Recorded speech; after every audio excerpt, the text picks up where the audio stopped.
When all the others are gone, when everyone else is asleep, what do?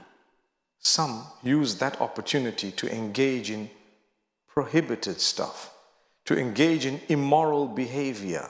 Everyone's asleep.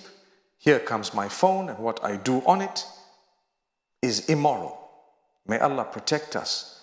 If you want the mercy of the most merciful and you want His love, you need to ask yourself, can I not use this opportunity to plug in with Allah, to reconnect with Allah by prostrating and bowing, involuntary prayer for Him?